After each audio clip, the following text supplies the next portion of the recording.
Hello, my name is Renata Murez, and I am an apprentice, or was an apprentice of Carlos Castaneda, Taisha Abelar, Carol Tiggs, and Fluna Donna Grau. And all of these people were apprentices of Don Juan Matus. And these are the people that Carlos writes about in his books. And I think most people know us through those books of his writings. What is your attitude to it? Our normal awareness, pretty much what you and I are now, is really based on a very physical reality. And we perceive, we collect information from our environment through our five senses. And so this is a concrete reality. Now, in addition to that, in my tradition, what we believe is we have another body. We have a physical body, physical reality, but we have another body called our energy body. And it is this piece of ourselves that reads energy. This is the piece of ourselves that goes into the dream space. This is the piece of ourselves that gets those intuitive thoughts, that has those impulses without any single physical thing happening to us. Like for example, you might, in daylight, in waking state, we have what is called dreaming awake, which is when you're waking and you are with your energy body. Now, we go into the sleeping space. There's like the first level of our sleeping space. And this is our first level of dreaming, and this is where most of the dreams we have are pretty much part of our day. Our bosses show up, our cars, our houses, myself being 5 years old, all those, my tricycle, everything shows up in that first level of dream. But this is where the seers of my lineage practice our arts, because then if we can hone our arts, we can hone our energy body in this first level of sleeping dream, then we get to go into the other layers of dreaming, which are far more profound, far more different.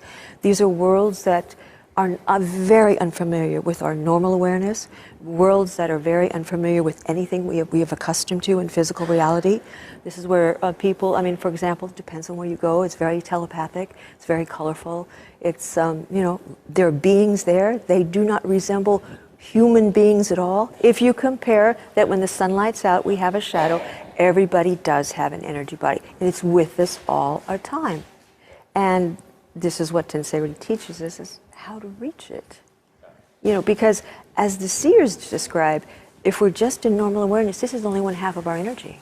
But if we're with our energy body, and you begin to perceive that the world is not physical, that this whole room is completely made out of energy, and then the physical world is put on top of it, that you can heal yourself, you can move matter from your energy body. So that's where a tradition like Tensei really comes in, because it comes from a long line of seers, tens of thousands of years old. То есть это то, где приходит наша традиция, которая идет из очень далекого времени, 10 тысяч лет назад. When people come to our seminars, they will be doing these movements. And like I said, within 10 or 20 minutes, they will experience their energy body. Now, they're dreaming. They are awake. So they will be in a state of dreaming awake. They will feel a whole lot of energy they've never felt before. Their perception will go from here to here. It'll be like 360 degrees all around them.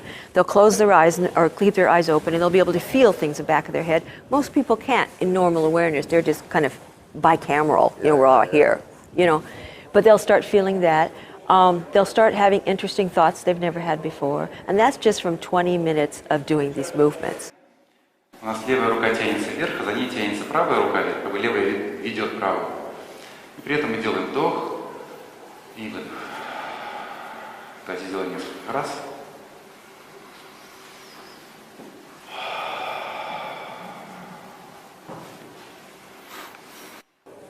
For someone, though, to use that in the sleeping dream, I would say that it would probably take a concentrative effort of maybe 3 months of movements before you see something different in your sleeping dream. And then before you control your dream, as we were discussing earlier, it's going to take a while. It's going to take a while for you to really get close enough to your energy body, to not have a lag time, and to command the space, command yourself in that space. It's going to take a number of years. I would say on the average, people start doing it about after 5 years. But you see, the importance for our lineage is to go into the dream space with as pure as possible and with as little interpretation. So that's why we do this thing called the recapitulation. We review those scenes from our lives that are the basis of our brain, our ideas, our habits, our psyche. And we review those and interject our energy body into those. So when you go into the dream space, you are relatively pure.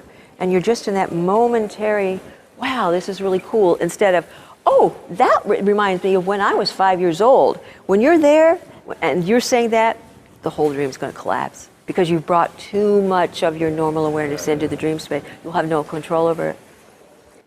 We learn how to control ourselves in normal awareness. We learn how to control our emotions or anger, these kinds of things. We learn how to stop the dialogue of our mind, to get silent, because as soon as this is silent, then the energy body comes in.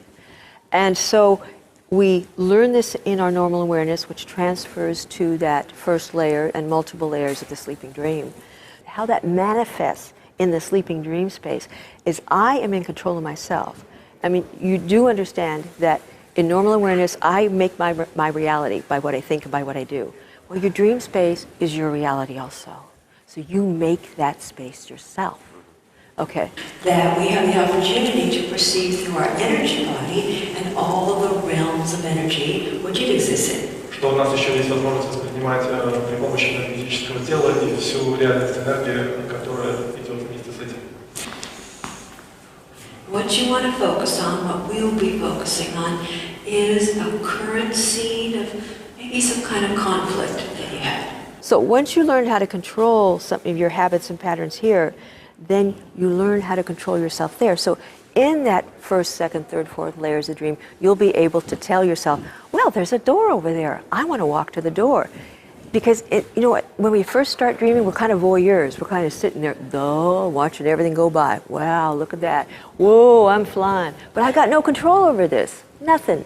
And so by getting control here, you'll get control of yourself there, and you can walk yourself to the door. And I go, you know what? I want to go to the Himalayas. I want the Himalayas to be on the other side of that door. And you open that door in your dream space, and the Himalayas will be there because it is by your design.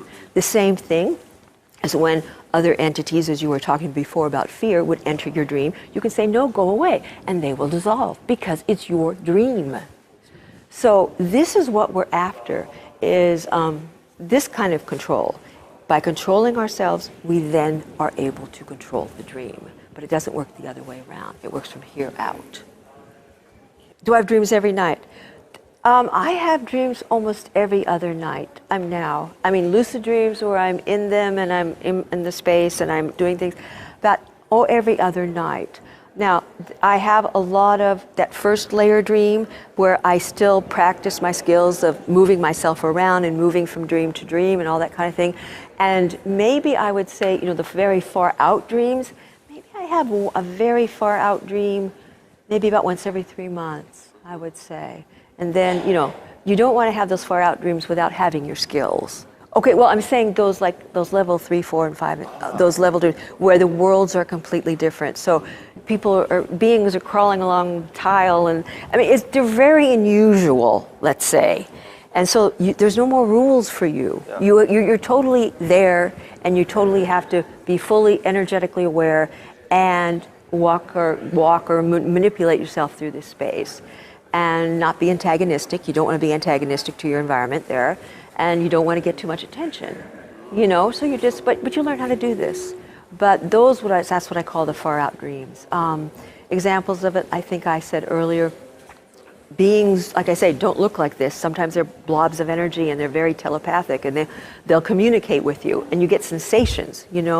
There's some worlds I go to where there's a bunch of healers there, which is interesting. You can heal your physical body in the dream space, sleeping dream space, because these healers come up to you and they'll just go, well, you've got an energetic hole here, and then you've got one there, and they'll squish all your energy back together again. And you wake up the next morning and goes, oh my God, I feel so amazing. Because you're energetically been put back together. It's amazing. 10 people will walk and look at an elephant, and each person will have a different reality of what that animal is. Yeah, they make their own perception. perception, that's right. And that's the same thing that happens in the dream space. So if you're a God in the dream space, you're a God of your reality here, and you're a God of your reality there. Yeah. The average beginner could start out with maybe a half an hour of movements a day. And then if they really wanted to focus on their sleeping dream, they might want to do some movements before they go to bed. And because that will get you with your energy body before you go into the sleeping dream. So I would say a half an hour, maybe in the morning, and then maybe on the weekends you go to a practice group or something, you know, a tensegrity practice group, and you meet up with people, and that's where you do the recapitulation and the witnessing with each other, and that's what I would suggest. Yeah. And at that time, this wasn't relegated for the shaman of the tribe. Everybody could do this. И в то время это еще не было сделано особой задачей шамана такого племени. Любой человек мог это сделать.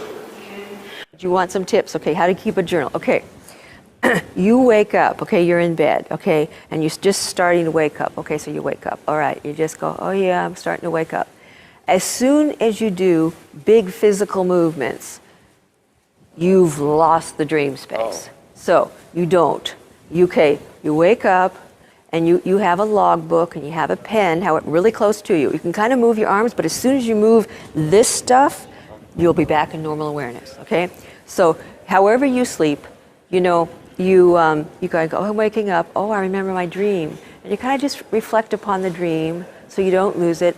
And then you just reach over for the pad and the pen, and then you just don't try to move. You can write across, and you can just, okay, that's what and you just write it down. That is the best way to remember your dreams. Because you go to work, you eat breakfast, you drive your kids to school, you're not going to remember your dream. Yeah. You're going to have to, but you need just a little extra 5 minutes in the morning. I mean, this isn't elaborate stuff. This is just little tiny things that we do to change ourselves. When I met Carlos, I didn't believe I could do anything in his books. Nothing. You know, I had read his books and go, oh, well, that's really great, but only you can do it. You know, I didn't have a lot of confidence in myself. But over time, and through, you know, times with tensegrity, I gained more. I did have his experiences in the book. So I realize now that my believing that I couldn't have them made my progress slower. And so what I'd really like to tell people is that believe that you can. Believe that you can. And that, therefore, you will go faster.